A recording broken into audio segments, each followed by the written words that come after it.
Selling price of an item is increase by 25%.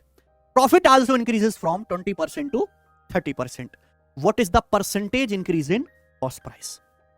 एक line का question है लेकिन बेहतरीन है.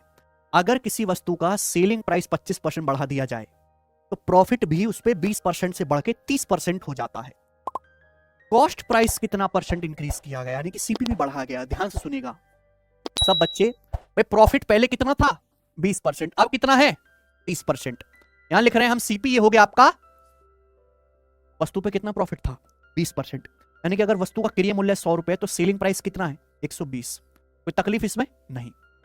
किसी वस्तु का सेलिंग प्राइस कितना बढ़ा दिया 25%. सेलिंग प्राइस है 120, 120 को 25% बढ़ाओगे तो कितना हो जाएगा? 120 का 25% 1/4 140 हो गया ना, 160 हो जाएगा. कोई प्रॉब्लम? 1/4 हो जाएगा ना 30, 150. कोई तकलीफ?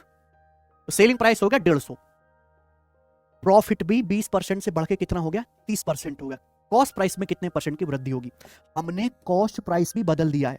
इस नए कॉस्ट प्राइस पर आपको कितना प्रॉफिट हो रहा है 30% का. 30% का प्रॉफिट हो रहा है और आप सामान 150 रुपए में बेच रहे हो, तो यहां से सीपी निकल जाएगा वस्तु का. 150 रुपए में बेचने पर आपको 30% का प्रॉफिट हो रहा है, तो 130% की वैल्यू है ये. यहां से 100% की वैल्यू निकाल लेंगे, क्या आएगा 1500 बटे 13. ये भी पूरा नहीं जा रहा, तो 1500 को अगर 13 से भाग करेंगे तो कितना आ जाएगा मेरे भाई? 100 तो चला जाएगा, 200 बटे 13 आएगा. 200 बटे 13 यानी कि 115 जाएगा, ठीक है ना.